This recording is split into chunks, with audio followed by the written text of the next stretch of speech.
किसी ने सवाल किया, बचपन में मेरे माँ बाप का तलाक हो गया था, बचपन ही से मेरे मामा नाना नानी ने पाला है। अब जब मैं बड़ा हो गया हूँ तो मेरे वालिद कहते हैं कि उनके पास आ जाओ, तो मैं क्या करूँ? मेरे नानी मामा का एहसान है मुझ पर कि उन्होंने बचपन से पाला है।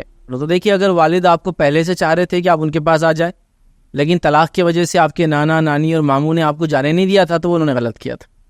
बेसिकली क्या होता है, जब सेपरेशन हो जाता है तो वो औरत जब जाती है तो बच्चों को साथ लेके चल जाती है। फिर वो ऐसा पूरी ज़िंदगी पालते बड़ा करते और बोलते हैं तुम्हारा बाप बहुत डेंजर है। जमी किसकी नहीं, मियाँ बीवी की। बहकाते किसको? बच्चों को बाप के खिलाफ। उनके पास कभी जाना नहीं, उनको कभी देखना नहीं, लेकिन बच्चों के लिए असल उसका बाप है। बच्चे हमेशा बाप के होंगे। बाप का काम है उन पर खर्चा करे, जब तक वो बालिग नहीं होते उनको सब कुछ करें।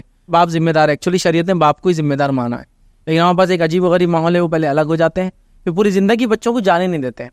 तो बाप तो डे वन से चाह रहा है कि बच्चे उसके पास ही आए, उसके बाद नहीं गए। अब अगर आपको बड़ा होने के बाद वो रिक्वेस्ट कर रहा है कि आप आ जाओ, तो इसमें कोई अर्ज नहीं। मैं ये नहीं कर रहा हूँ बाप के पास जाने का मतलब ये कि ना मामू को छोड़ दो, नहीं, उनका भी जो एहसान है वो बिल्कुल है आप पर। आप उनसे वो कहे, उनके साथ हस्न सलूक जारी रखिए, सारी चीज़ें कीजिए, लेकिन आपकी असल भी इधर ही है, बाप के पास। हाँ, लेकिन बाप ने कभी नहीं चाहा कि आप उसके पास आए। अब वो बूढ़ा हो चुका है, अब उसको ज़रूरत है माल और दौलत की, तो अब वो आपको बहकाता है कि तू माँ को छोड़ दे, नानी को छोड़ दे, मामू को छोड़ दे और इधर आ जा। तब उस मामले में आपको एहतियात करना पड़ेगा, ये देखना पड़ेगा। बहुत इंपॉर्टेंट चीज़ है याद रखिए कि वाकई में बाप अब तायब है क्या।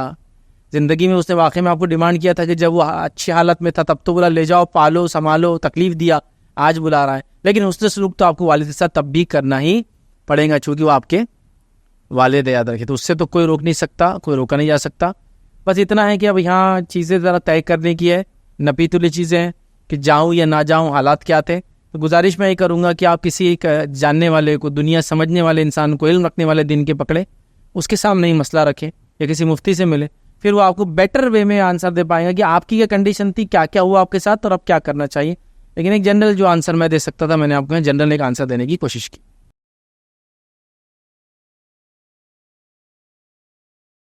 अस्सलाम वालेकुम। आप भी हमारे इस काम में ताउन करें अपनी ज़कात और सदक़ात के जरिए। डोनेशन डिटेल्स के लिए डोनेट पर क्लिक करें। अगर आपको हमारे वीडियोस पसंद आए हैं तो इसे शेयर करें और सबके हकदार बने। रोजाना हमारे वीडियोस को पाने के लिए हमारे यूट्यूब चैनल को सब्सक्राइब करें और बेल आइकन दबाएं। हमसे दीगर सोशल मीडिया पर जुड़ने के लिए वीडियो में दिए गए आईडी को सर्च करें। जज़ाकल्लाह।